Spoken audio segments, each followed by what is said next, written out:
don't see him. Is he down below? Oh, he's down below. It's hiding him. There he is. Hey. What's up? So this has probably got to go away. This is a chat. Can you see comments? Yeah, that's it. So comments will come up there. Yeah. Okay. I gotta put a jacket on. Hold on. Jacket. The hell? He's got to be official. Got to put the For jacket real. on. That brand's on my Damn right. Oh, I did heavyweight Joe's always squats. busting my chops about wearing pants. I thought you were gonna take your shirt off. Oh God. Joe's always busting my chops about wearing pants, so I came in shorts today for you, Joe. He said yesterday said when I wear my hat and my socks, everybody looks at him. I said, well, put some pants on. That's how it went. That's it. So. Why am I so dark, dude? Because I'm already in ad. Oh, you're already in an ad? Okay. All right, let's shut the door and let's get started.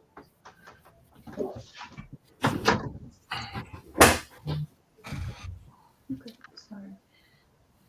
Ari's like perfectly centered. Okay, guys.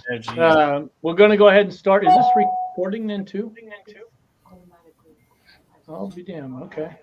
Kai, are you on the big screen? Me? Yeah. Oh no, I'm on all in the side. I'm the bottom. I'm like Brady Bunch. I'm Cindy on the bottom. Cindy. Way to go, Cindy. Yeah, no. I think it would.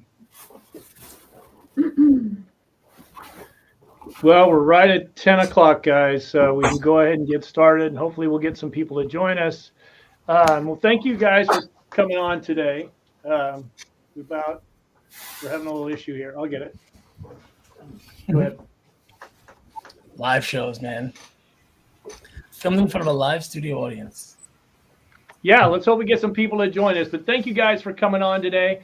As you know, it's always hard to come up with ideas for content creation. And I guess Selena's going in and out. I got lights moving everywhere. Sorry. It's tough to come up with ideas for content creation. So I want to have a conversation today with you guys about ways that we can come up with ideas to help people have content creation ideas. What's a process you guys go through? And then how do we implement this content to get the best results? So, and I'll start. I stole one from Eddie a few years ago. And, it was this guess the price. And Eddie, why don't you walk through how you came up with the idea and then how you implement it? Because I see every time on TikTok that it works extremely well for you. It does. And full disclosure, I did not come up with that. I stole that from Kyle and Sarah. Oh. Well, then, maybe you want to go ahead and let Kyle about it. So Kyle and I actually came up with the name of it. I don't remember the exact origin story of that, but literally we were just spitballing one day, and I was naming off different stuff, and he's like, "Why don't you just name it this?" And that's how we named it. What's it worth? The name of the post is What's It Worth, and the science behind it is to get people engaged, to call out different buildings that had sold. And I always do it in a 3-step process. I announce that I'm going to do a What's It Worth on one day.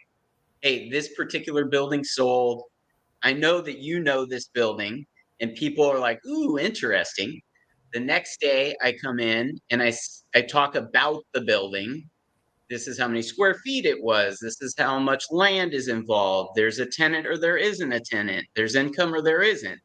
And then I ask them, what do you think it's worth? That gets the engagement and the ball rolling. And then the third day, I tell them what it's worth and why it's worth it. That's all there is to it. It's a 3-step process. It gives you 3 days worth of content, and it gets your whole community involved because A, they're learning something about commercial real estate. They see what it's worth. you tell them why it's worth, and they get to play a game. Well, yeah, it makes it fun. Now, Yeah. do you do this for buildings for sale or do you do for leases as well? I've never done it for lease, but you just gave me a great new idea. Tell us. Tell us. What's the idea? Very good.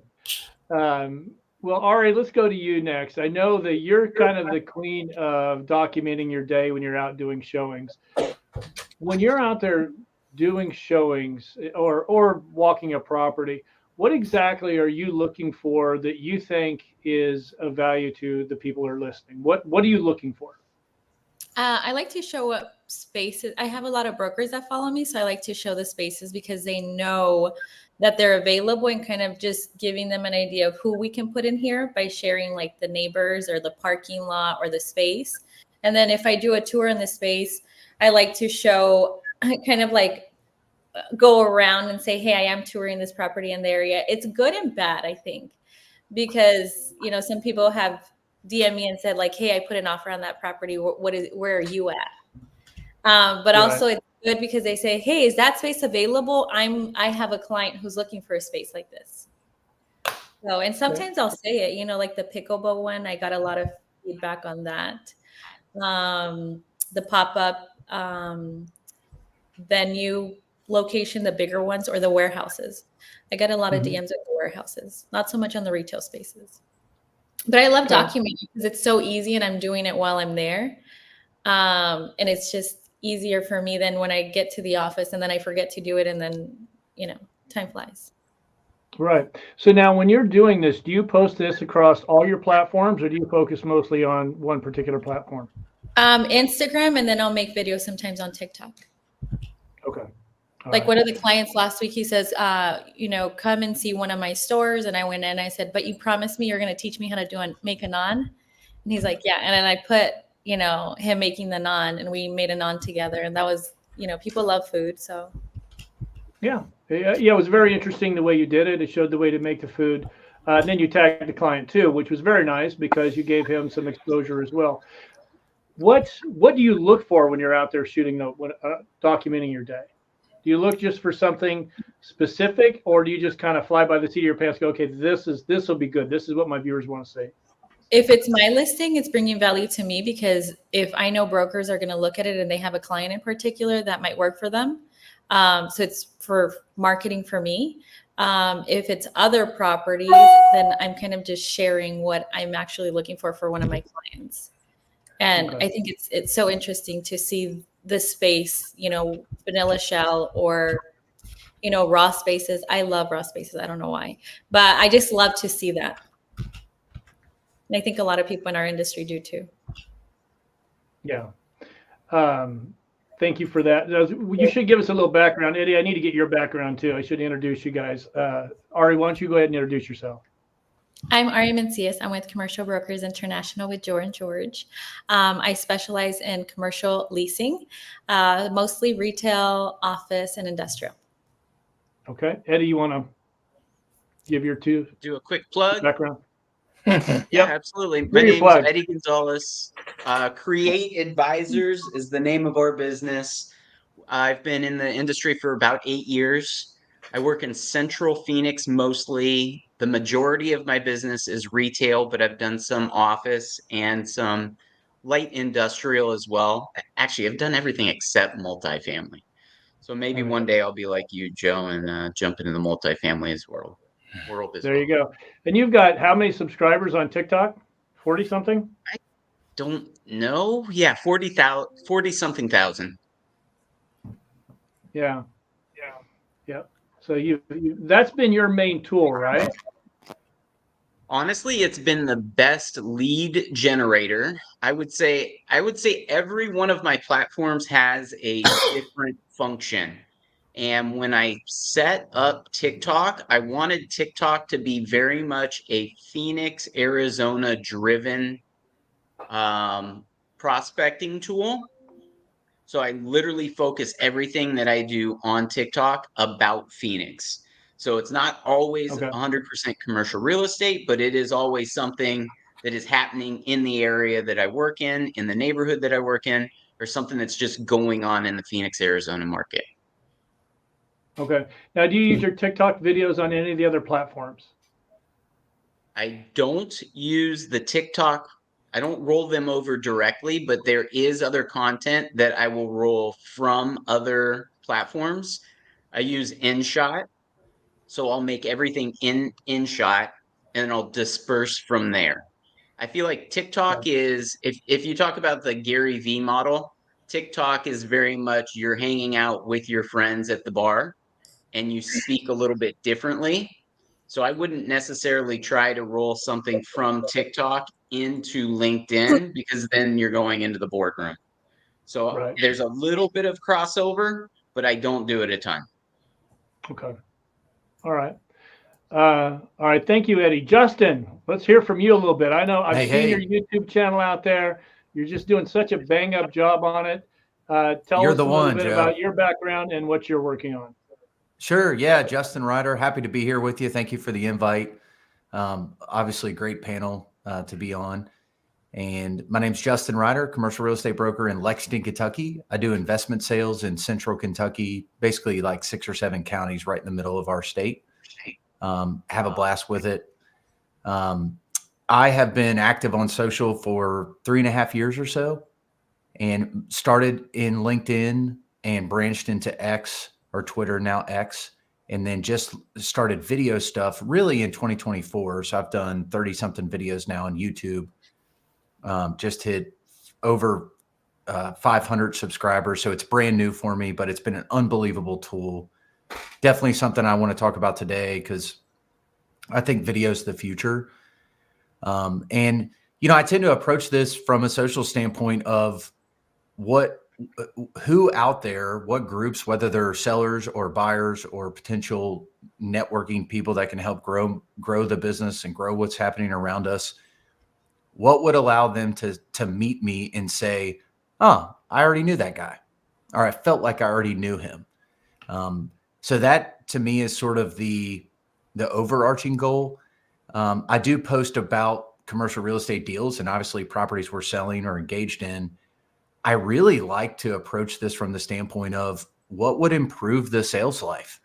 You know, I mean, honestly, like when I think about my own life and tens of thousands of brokers who are out there, most not making content, most just consuming or reading content, what would be things that would improve their lives? So improving the sales life has kind of become a theme for me in 2024. How do you come up? Where's your ideas for your content come from? Yeah, a couple different things.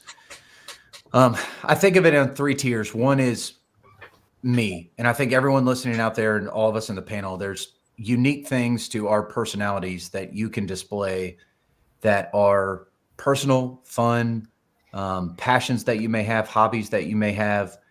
Joe, I think I saw a picture of you slamming a tennis ball or something. I've never even played tennis, but I'm like, okay, I feel like I know him a bit more now. So those things are like the Ryan Serhant sort of real estate, and like you can talk about real estate, you can also flavor it with who you uniquely are. I think if it's all who you are, then obviously people are like, what business are they doing or how serious are they? But I think it's great to sprinkle some of those things in personally. So I think about me, I think about my market. You know, I think a decent amount of people following me, at least regionally, care about what's happening in Central Kentucky. I'm educating them, informing them, letting them know about latest opportunities. And then I also think about the deal. So that's sort of zeroing in on, let's say, a specific building. And when you think about a deal, obviously, as Beth Azor has taught us all, you know, you're not just posting hey, this sold. You're posting here's what I learned in the process of selling this building or leasing this building. You know, there were obstacles. I overcame them. We're sharing this stuff in sort of story format. And then especially for that audience on LinkedIn, all of a sudden you're talking about, you know, war stories, education. People love that kind of stuff. LinkedIn to me is all about the shared experience. I mean, my most popular posts by far are just a witty, let's say slightly witty commentary on something that we all deal with as brokers, whether it's someone trying to skate out of a commission or a principal that treats you well, and anything and everything. But the shared experience for LinkedIn, I think, does really well. On Twitter, now X, it's mostly shock and awe. I have not figured it out. I think you can be quicker. You can post more personal stuff and prepare to be potentially attacked. But yeah, it's gotten kind of bad lately, hasn't it? Are you guys having good luck with X, or what's your experience with X across all of you? I like X. I always have. I've been using it for a really long time. Hi everybody, I'm Mo Regalado. I'm with Mobile Media. Yeah, introduce yourself, Mo. Give yourself an intro. Yeah. I do social media for busy commercial real estate professionals. Some of the bigger accounts that you've probably seen across social. I help them curate and create their content, and we make a winning strategy so that they become top of mind.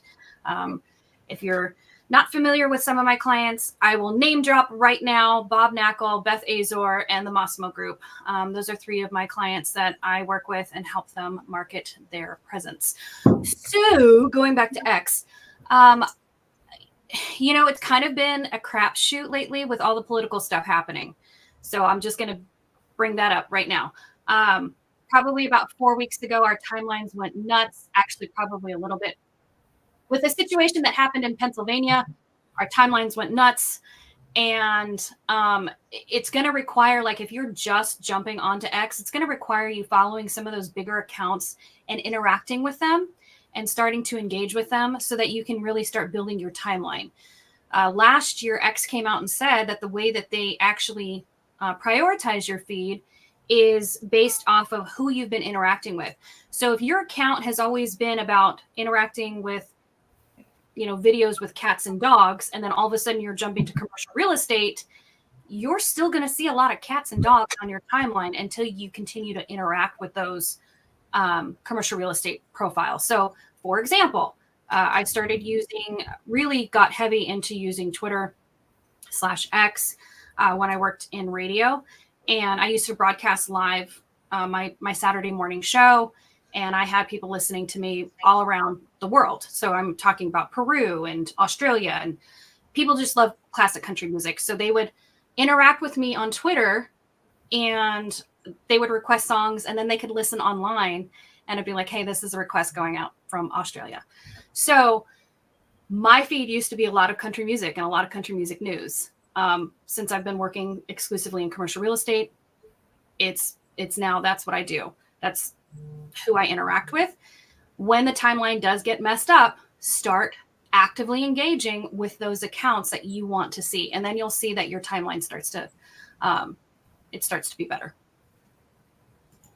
Yeah, I think a lot of people log on to Twitter and they just kind of watch what's going on. They don't really interact. And I actually, that's not just on Twitter. That's a lot of platforms. They just do their post and then they get off and don't really interact. But the interaction is what's really going to help drive that algorithm. Is that correct, Mo?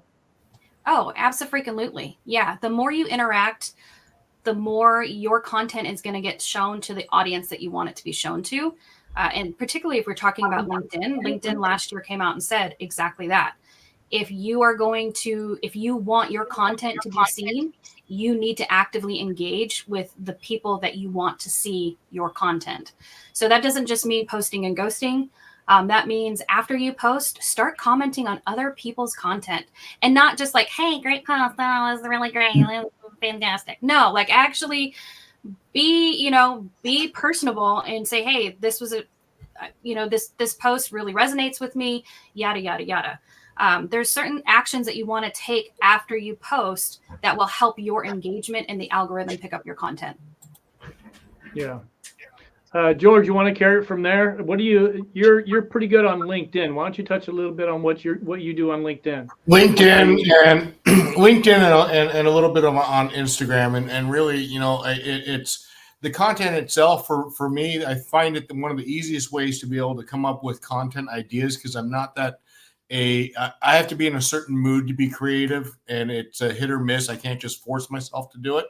So what's interesting though is that what we'll do is we create kind of like a pillar, so to speak, of what our content wants to be about, whether it's education, which is a big focus on a lot of my content. It's bringing out education and perspective and taking a look at it. Also, in addition to that, you know, documenting your day. People want to work with people who are busy and active in the marketplace, not just that are sitting around playing around and posting cat videos, Mo.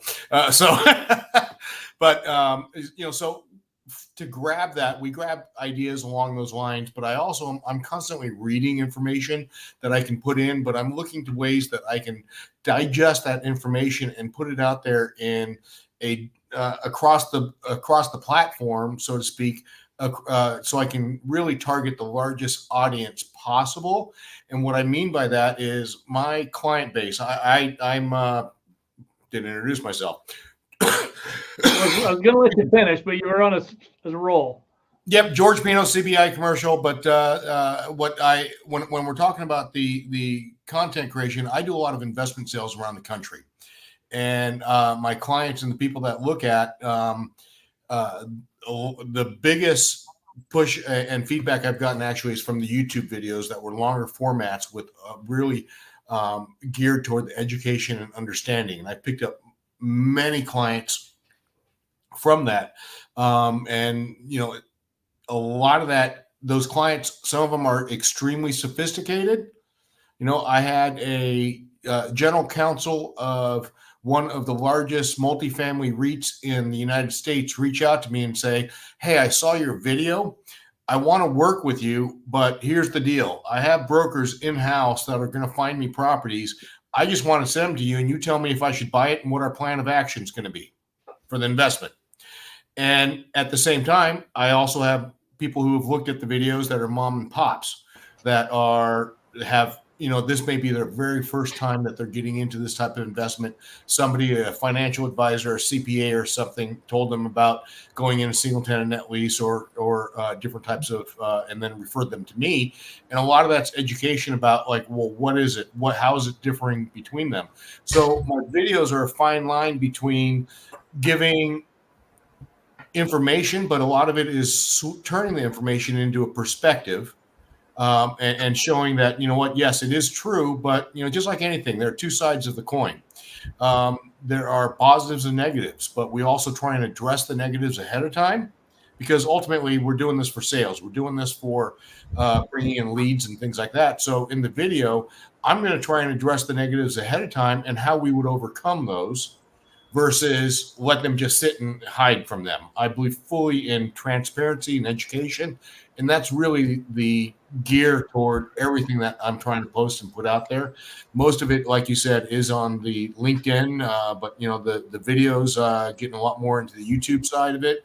I agree with Justin completely. It is, you know, in that it is going to continue. You know, we saw it becoming a format that was taking over in the social media stuff. And I think it's going to continue and grow that much more because it has so much flexibility where even if you're putting out a 15, 20-minute video, people don't have to watch it. They can listen to it on a podcast or treat it like a podcast. So there's a lot of flexibility to how you put those videos out and what you can do.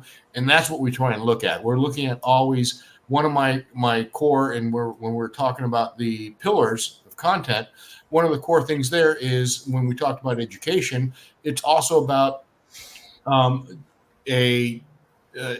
education, essentially, the person itself, and showing that you're busy. So we're always putting that out, and depending on what it is, it's different platforms. Like, and as far as personality goes, Mo, I'm a big, you know, you're talking about music. I'm a big fan of music. So a lot of my posts, I'll add music to it, and there'll be hints in there to try and get interaction, because I think that's where a lot of people forget, is trying to get that interaction so that you get pushed up a little bit more in the viewership, and then you get a lot more, your SEO is going to get better and everything else. So, like, for instance, I was at a property the other day, and we're at on the world famous Hollywood Boulevard, you know, Hollywood Walk of Fame. and I couldn't really tell about the property, so I took a selfie that was blurred in the background. And I said, "But here's a little hint for you guys." And I posted a song by ODB because his star was right out front. Freaking love it. I said the song's a hint to where the location is. So, try and get people to interact, get them going in there, stuff like that. So I'm like always looking for those little things that I can put in, and also understanding that, food, yes, dogs, kids, babies, music. Those are all things that have emotional responses attached to them that you can attach to your videos or your posts. That's going to hopefully generate those same type of emotional responses. So, obviously, hopefully good emotional responses. But that's kind of how we look at it. It's not just the content, getting the information out, but how can we package it in a way that it's going to actually be looked at and consumed. All right. Last but not least, we got to pull Kyle and Sarah in here. It says Justin would mention that he sees me out there playing tennis. Well, I stole that from something that Kyle said once when we were doing a speech together, and he said, "You got to show your personal life." He goes, "You're going to connect with somebody that is, my thing is tennis or basketball." That's what I post about, riding motorcycle. And his was his dog. I don't remember the dog's name, but so I stole that from Kyle. So actually, almost everybody on this panel, I've stole something from you. Sending invoices. So I'll confess now. But Kyle, why don't you introduce yourself and tell us where you came up with that idea? Oh, man. My name is Kyle Inserra. I am the vice president of real estate for a company called Pivotal Growth Partners. We focus on emerging growth for franchises. And so kind of like a farm system for new franchise concepts. And my background is in restaurants. And I really started learning about content when busy night in my restaurant. And, as what usually happens when you work in restaurants, sometimes you got to run food to the table because it's super busy or somebody called out sick or hungover, and you do what you got to do. So I went over and I dropped something at a table, which I was a back of the house guy. So me even being next to a table was a little odd. And they said, "We just wanted this because it was on Facebook."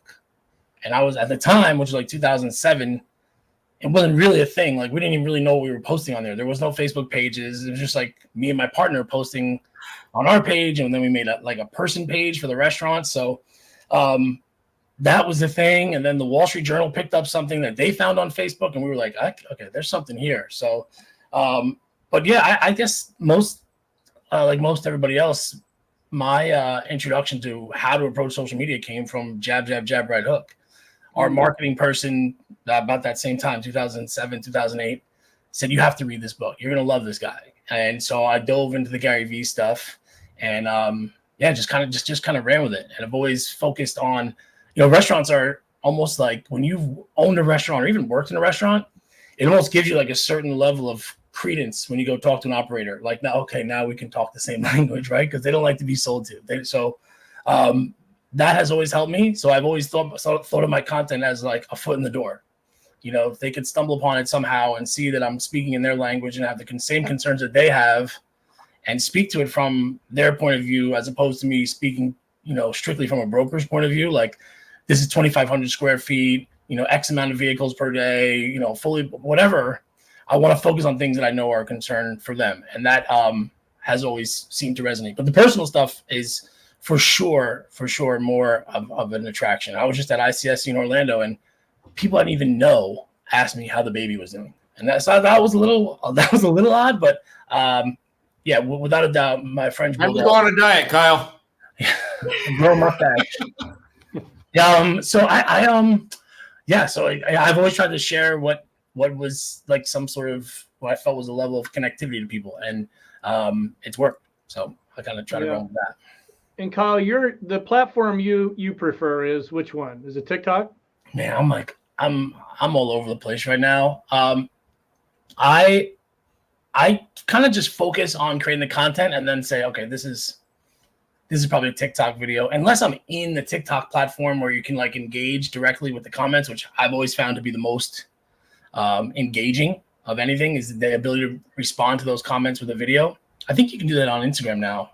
Mo would probably know better than I can, but that to me has been like the best. But I also get a lot of traction on like carousels and like, multi-picture posts that kind of like provide, little tidbits of information. So I don't really have a plan per se, Joe. I just kind of let it fly. And when I try to get into these like modes where I'm creating, I try to create a bunch of different ideas, and then I have a swipe file of all like headlines and thoughts. So like something might happen on a call, I'll put it into like a swipe file, which is really just in ClickUp. It's just kind of like where I write down the idea, and then go back to it when I'm feeling stuck. But that's about as much of a process as I have.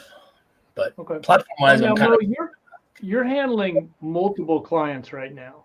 What platform are you getting the best bang for your buck for those clients? Or if you can't answer that, I understand that. But Oh no, I'm that's sure fine. people want to know, which platform should I be on?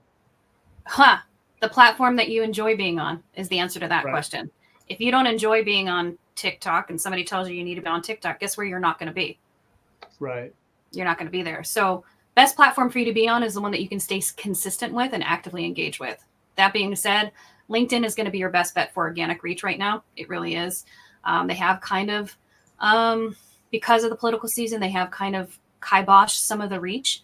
But if you are actively engaging on LinkedIn, that organic reach is going to be huge. And then the other thing that I've noticed on LinkedIn is that longer videos between 3 to 5 minutes are doing very, very well with reach and impressions.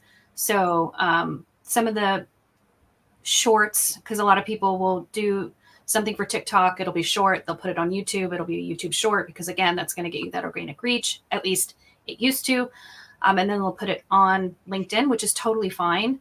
I don't have a problem with that. I do suggest that you pay attention to your copy, and the copy is the stuff that you put in the post, because it doesn't always translate well to other platforms. So say you put it on Instagram first and you use all 30 hashtags, which yes, you should still be using hashtags on Instagram.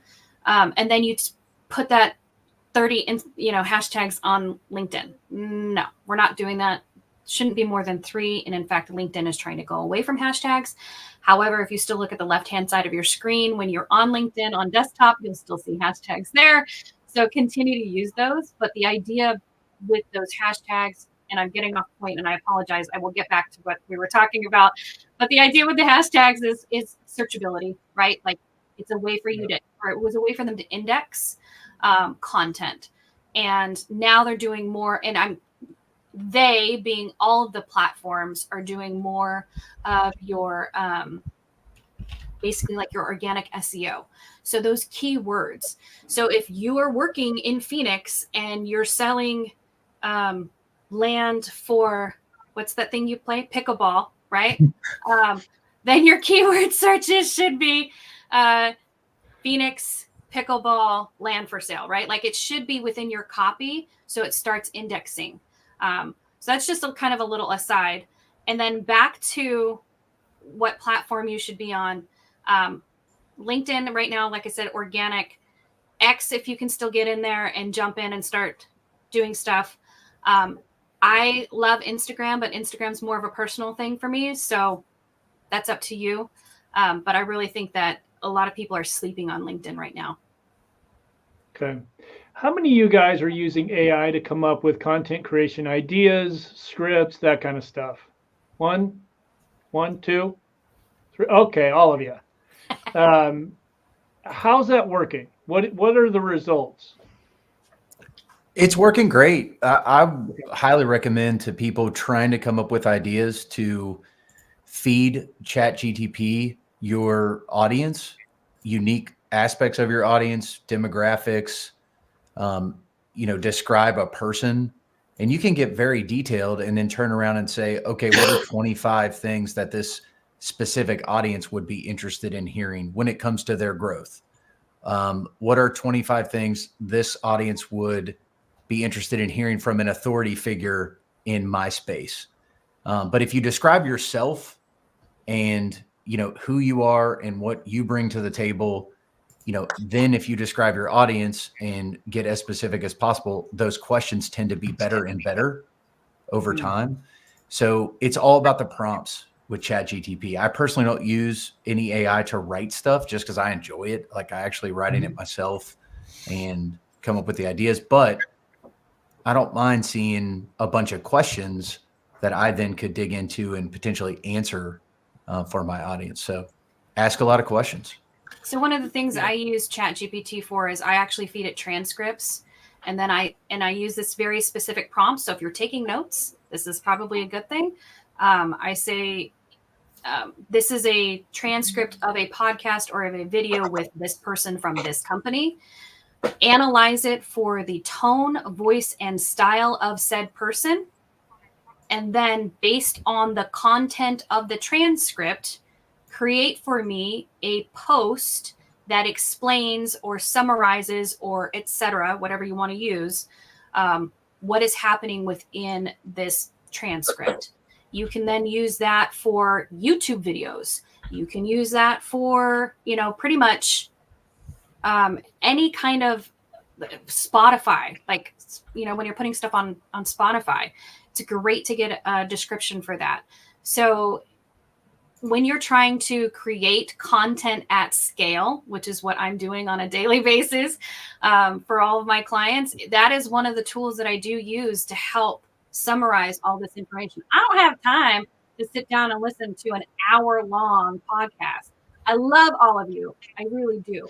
But there's just not enough hours in a day for me to be able to do that. So that's one of the ways that I use AI. Okay. Anybody else using AI? I'm using AI. I'm just curious if anybody else is using something other than ChatGPT. Gemini? Perplexity. Oh, yeah. Perplexity. I just stumbled on this Claude thing, and it seems pretty cool because I like the ability to set up folders. Set up like different folders for stuff. So, but yeah, no, it's fantastic. I like Justin said, being able to like ask it questions and I've created a GPT of my ideal client, and I use that as like a back and forth, almost like conversation. So that has worked really well. Okay. Did you use Kyle, do you use it to write scripts? No, I ask it to just give me bullet points because if I read scripts, it comes across really odd. So I like to get bullet points, and then I can just study it for a couple minutes, and then I could talk about it. Because sometimes going off the cuff is good, but sometimes I feel like I miss a critical piece. So I just like to get it, and then I'll let it roll. Because I read it, it doesn't come across as authentic. I agree with Kyle and Justin there in that I think the AI tools are really more about idea creation, because I think if you use it for specifically for scripts and things like that, it comes across as very much robotic, generally speaking. And especially when the writing style doesn't match your personality, you have to make sure that you rewrite everything so that it sounds normal coming out of your mouth, that it sounds like this is what you're trying to say, not reading. Because if you're just reading something, all you're doing is you're a parrot. You're not adding any value to any of your viewers or anything else. But if you can actually convey the concept and the ideas in a manner that is better understood or better accepted, then I think that's where your value lies. For ChatGPT, Gemini, any of those, I think the key use of them right now is more about the idea creation. Like Justin said, maybe there's a list of questions I want to have that I may forget about. So it gives you that framework that you can utilize. Anything that is generated that we've used, and we have used them for blogs and stuff like that, we typically rewrite them as well. So we're not just putting it out there right away. We're taking a look at the content, the information, make sure the information is correct, because again, junk in is junk out. And if you're prompting wrong, you're going to, you can't just trust that it's going to be what you wanted to say. So that goes back to the old saying that the best IT person isn't the one who knows computers the most. It's the one who knows how to Google the best. And so same with the ChatGPT or any of these AI systems. It's all about the prompts. Yeah. Christina Rodriguez put, AI is my brainstorm buddy. It's on the user end for product value. And so, matter of fact, those of you at home, if you have questions for any of the panelists, please put your put your questions in the make your comments. Justin, your thumbnails are pretty good. I mean, actually, they're really good. How do you come up with ideas for thumbnails and your headlines? Mo makes them for me. No, I'm just kidding. I wish he did. I wish he would. That's It's the hardest pain, part, isn't it? Coming up with that. Yeah. What I have gleaned from reading about YouTube and watching YouTube videos about YouTube and how to be successful on there is it really all comes down to the title and thumbnail and then watch time. So what you can't do is make this crazy thumbnail that attracts people to it, but then they don't stay because the content doesn't match the message. And certainly people are out there doing that. Here's this crazy thumbnail that looks like Mr. Beast, and then you get into it and it's just someone talking or whatever. So I think you have to balance those two things. But all the YouTube gurus, and this is a good lesson for any social, but especially on YouTube, title, thumbnail are basically number one. And, you know, if you get into the mechanics of that, I think the best way is to look around YouTube at people that are similar in your space and look at what they're doing. You know, look at how are they using a word on the thumbnail? Are they darkening the background so their profile jumps out? I mean, you can get obviously very mechanical with this, but YouTube has taught me it has to be quality. Like YouTube has stepped up my entire content game because, you know, I don't want to put anything that's not 4K, that's not edited professionally. And I'm a little bit of a perfectionist in this sense. I probably err on the side of, you know, over editing or that sort of thing. But I think it's just helped me make sure it's professional. You know, you want someone to be impressed, I think. And my favorite YouTube creators, when I watch their stuff, I'm like, wow, that was pretty cool. Yeah. So. Yep, it makes you want to tune back in the next video when it comes out. Fly Jamerson just asked, what CRE content do you scroll right past if you see it on your feed? I am humbled. I am honored. Anything that starts with that. Ah. Oh, gotcha. Or I was asked. Yeah. Everybody asks me. Yeah, exactly. And then Now I'm going to make a post that says exactly that. Yeah. The next 5. I dare you, especially with this panel, you'll hear about it.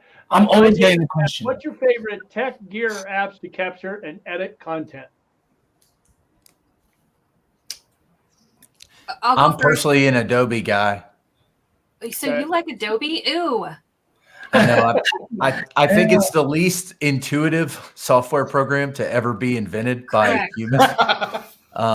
But because I'm in, it's hard to switch to like another editor or photo, video editor. So Yeah. Justin, I feel the same way about InShot. InShot was my first editing app on my phone. I like it. I know it. I know where to go with it. And I'm not going to switch because it works. My favorite so far is Descript. I do use Adobe products, which is why I said ew. Everything that they've been doing. But Descript is one of my favorites. And you can do so much with it. So if you're looking at quick video editing, there's that one. And then, of course, CapCut. Yeah, CapCut. Riverside is really great for if you're interviewing people and chopping it up into smaller pieces. You can also just upload whole videos into Riverside and it will chop it up for you into, minute-long content pieces, which is pretty cool. So Descript is doing that now too. They just added that option and that functionality.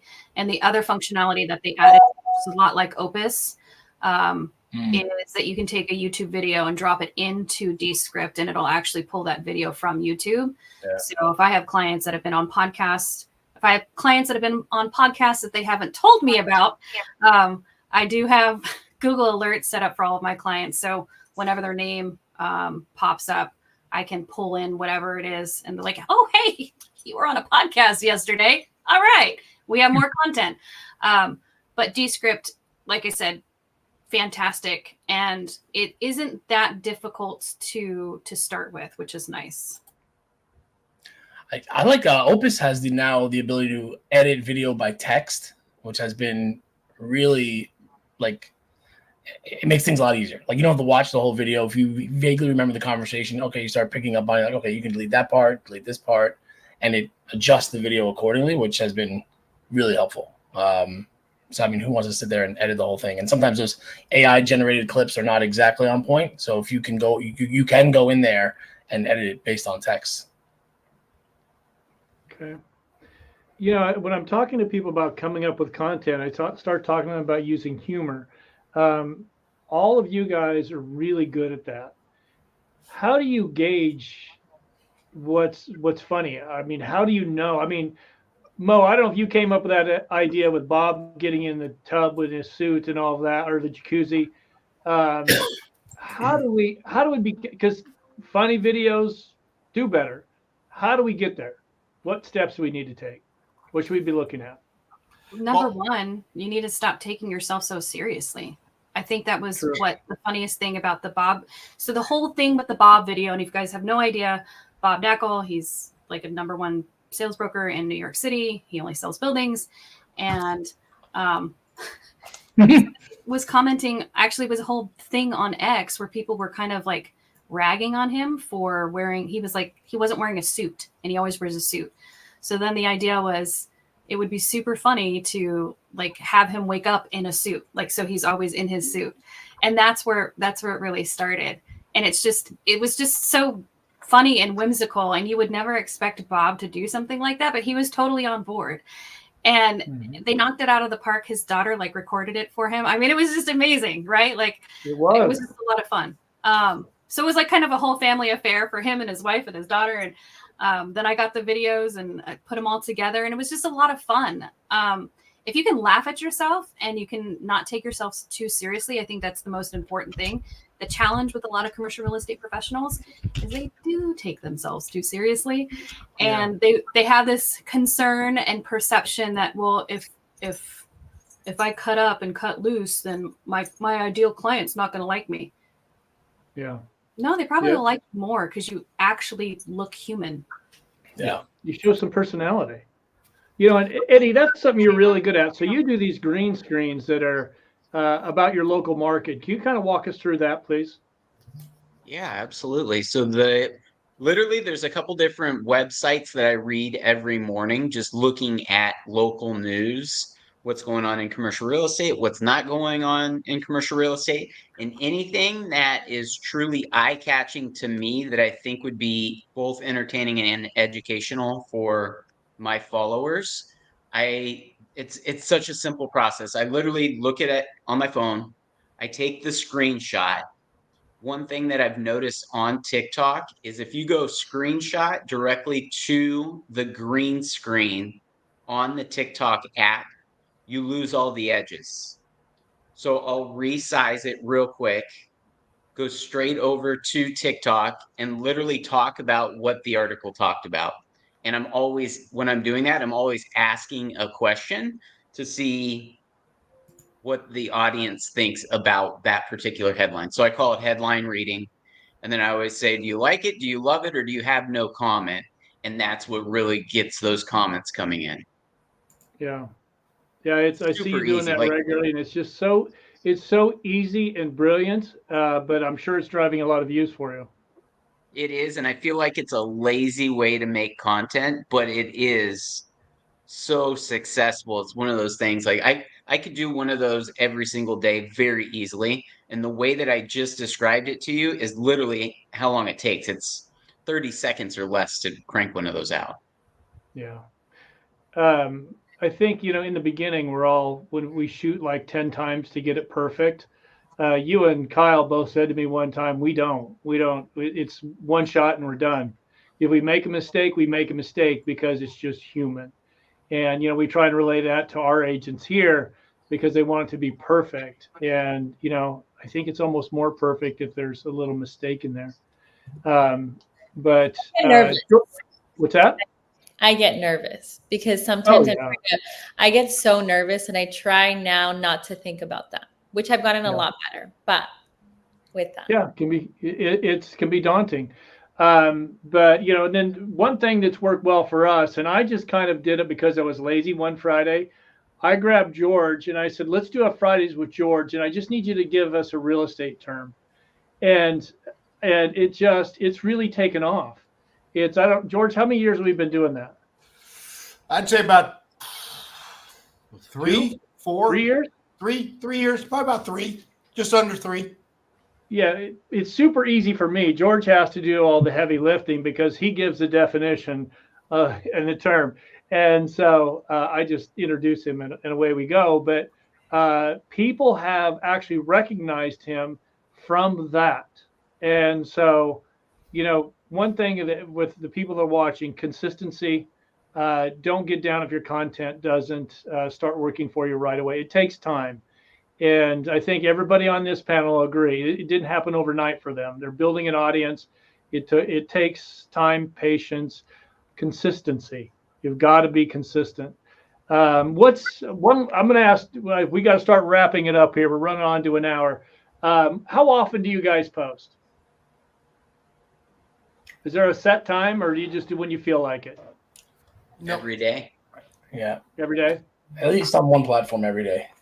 Okay. Look, I'm actually doing probably about 3 times a week, but I'm targeting when I'm posting. I played with the numbers, dates, times, also looking at, to be frank with you, what my competitors and or other people in the office are posting so that I'm not competing against them so that my posts will get liked and whatever else. So for instance, if I know somebody posted something extremely similar, I know it's not going to get as much. So I may wait a day or 2 or a week till I put that post out. And then others, it depends. Obviously, I try and target when the highest likelihood that they're going to looking at social media. LinkedIn, it's a little bit more during the business days and times like that. But a lot of the other platforms, you've got doom scrolling in the evenings. So it might be a good time to post at that point. It depends on who I'm targeting and the message I'm trying to get across. Okay. All right. I want to close it out, but I want to do a quick little talk about Commercial Real Estate Influencer Summit that's coming up here in a couple of weeks. That's where other than George and Ari, that's where I met everybody here. Everybody that's knocking it out the park with their social media. And so kind of give us your thoughts on this, if you could, guys. I'll go first. Okay. I was reading something popped up. I thought, oh, we got a problem. Now we're good. Go ahead. No, so I am the co-programming chair for this year's CREI Summit, and I'm super excited to have a bunch of people come and speak. Not only that, it is going to be, I hope, is going to be a way for people to walk away with an actionable plan that when they're done with the 2 days, that they'll be able to actually know what they're doing with their social media and how it's going to work within their ecosystem of marketing. That was kind of my big thing that I wanted people to be able to pull away from it, because it's not just social, it is website and it is email marketing. And how does all of that play together so that you are bringing your people into your ecosystem and they're constantly being touched, not in a creepy way, but in a good way. And so that's what I'm looking forward to. And for everybody to meet JJ Peterson. Dr. JJ Peterson is going to be amazing. I look forward to that. And Ari, she was a golden ticket winner last year, so she gets to go for free this year. So we get to see her face. But the question is, Ari, can you pull it off 2 years in a row? Oh, yes. No, I'm starting to think about content now. I don't know if I will, I think a lot of people have been preparing. So I think it's going to be a really, really good year for that video. It was my last year. I wish I would have gone the year before, but I'm excited to see everybody again. And most importantly, I'm there for the tips and the secrets, that people give. I love sitting in the different rooms with the different creators where they give me just tips. I've gained so many great tips last year that helped me this year. So mostly we get the 101s, but those extra tips, they're worth so much value. So that's what I'm there for. And to see everyone there again and meet everybody else. Yep. Well, I can tell you the CREI Summit's probably one of the only commercial real estate events that I really try and go to every year that it's come out, because I've noticed that every year there's two things that happen. Number one is that, yes, there are new ideas that, the nice part is it's a national event. So we're talking to different brokers that are utilizing and have the same mindset, which I think is the biggest thing, is we're dealing with all these agents that have the same mindset of social media marketing and how we can elevate that to increase our business. And because of that, there's a lot of synergies, and we're learning a lot of new stuff from different agents around the country that we may not have tried in our submarket or not have seen it. So it's almost like a force multiplier in that aspect. And we're learning, which is why I love going to it, and also making the connections, being able to pick up the phone. But the fact is, you have a room of 150 plus, 200 plus people that are all in a mindset of creativity, trying to create something, trying to do something on the marketing side, as opposed to just the daily grind of brokerage. And to me, that is refreshing. It's elevating. No one is there to really sell themselves. So everyone comes with hey, I'm here to learn something to improve my game, which is what I loved about the CREI Summit and still do to this day. And I think what's important for me, guys, is the fact that I got to meet all of you. And if I ever have a question about something I'm working on, everybody will, if they're not busy, they'll take the call and they'll walk me through it, what their thought. If this is what worked in my market. So I think it's just not the education you're getting by being there. It's the people that you actually meet, because we're all trying to do this business and be better at what we're doing. But okay, guys, thank you very much for doing this. I appreciate it. I hopefully answered everybody's questions, and I will see you guys in a couple of weeks. More importantly, thanks for organizing this. Yeah, thanks, Joe. Thanks, Joe. Thank you, guys. We'll talk soon. See you guys. All right, see you guys. Yeah.